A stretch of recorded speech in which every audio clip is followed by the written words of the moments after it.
Hop into the time machine with me. We're going back. We're going back to the mid 90s. Can you believe that Stila turned 30 in 2024? So many of you wondered, well, where did Stila go? What happened to Stila? Where did Stila come from? I'm going to tell you everything because I was there. Remember, though, that Stila never really went anywhere. They've always had the #1 selling liquid stay all day eyeliner. I mean, everybody started on that, and it's the #1 for a reason. I have other good news for you, too. She's back and going back to her roots. So let's jump in the time machine. I remember like it was yesterday, the first day that Stila came in to Nordstrom. I was a beauty director, which means I was responsible for educating the entire sales floor on all of the brands, and never have I been so excited to get my hands on a product as Stila, especially when I heard that Janine LaBelle was a makeup artist, a professional celebrity makeup artist in Los Angeles, and I saw the Stila girls for the first time, and the packaging, innovative, unusual, and then the pigments. Let's dive in. Janine told us that she called the brand Stila because she wanted it to be as unique for each person as their individual signature, like their stilo, their own style. And with that came the opportunity to customize and to build your own palettes.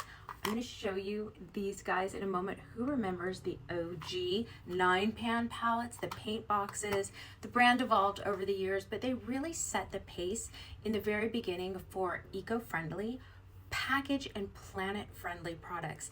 The first shadow and blush palettes were wrapped in pressed paper, cardboard, foil. Some collections had flowers. Some collections had dance steps. But nearly every collection had an inscription that was inspired by an artist, a mood, a theme, something that Janine felt passionate about.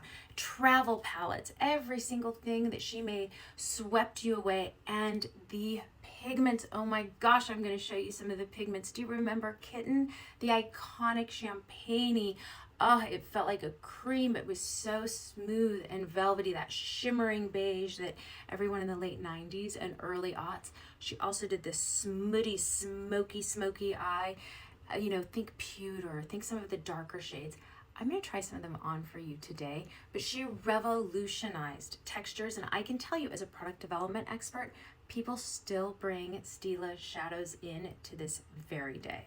I can't tell you how often people pop in and they say, oh, chinois or sand. If they were the perfect bases, they were the perfect neutralizers, shadow bases, blendable. Okay, let's just look at them already. But first I have to know, reply in comments, what shade were you? I was 30 watts. Everything was refillable, and part of Janine's genius was that if you were one color in her concealer or in a powder, you were the same shade in the liquid. So smart, it made it so easy and goof proof. Can you believe you can see, oh, dark liner, Stila 9-pan, you can tell I used these.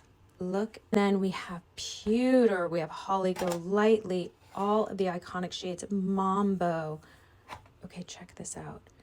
For all of those of us that are getting older and feel like it's just our eyelids that look creepy because shadows don't look good on us anymore, well, that's a little bit true, but it's also the fact that these shadows were so incredible back then. Of course, we'll do Mambo. This on the lid, I think I'm gonna have to show you this on the lid. Okay, are you ready for a true OG artifact? Stila Lip Glaze in grapefruit. And then I also have apricot. Quick makeup break.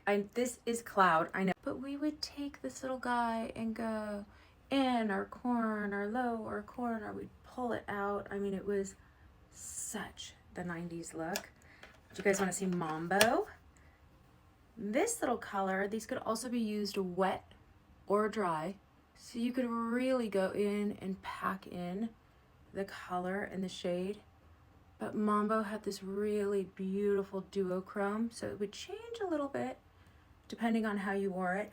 But my all-time favorite, my #1, my OG, was definitely pewter. Yeah, this is how we used to do it. Not obviously at the counter or professionally, but at home.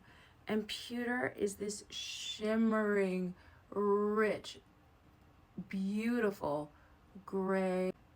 Can you even? I think I lived with pewter in my waterline well into maybe 2006, 2007. You could smoke it out, you could push it up in there. It was the most divine gunmetal shade, and it's still, to this day, 30 years later, I can pop it on and just get the most beautiful kind of a rock and roll smoky something something.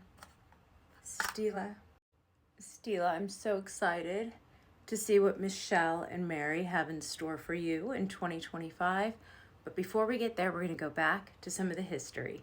Stila's journey in beauty has had a lot of twists and turns. It was purchased by Estee Lauder in 1999, and then again in 2006 it sold to Capital Partners. Then Lynn Tilton came in with Patriarch Partners in 2009, and we saw a little more stability in Stila for a while. It's now under new leadership. So we have heard rumors that Michelle Klutz and Mary Rodriguez are bringing Stila back to its roots. I don't know if we're going to see the Stila girl for sure, but I have seen some hints on their Instagram. What do you guys think? Do you want to see the Stila girls back? Stila may be all grown up, but she's still innovating. She's fun, she's colorful, and she was recently spotted backstage at New York Fashion Week at Cynthia Rowley. So we're so excited, but thrilled to see that we can still get our very favorites like Kitten and the Stay All Day liquid eyeliner pin.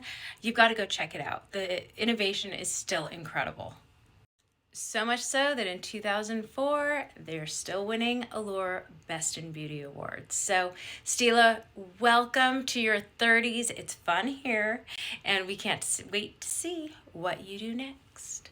Tell me in comments about your favorite Stila products.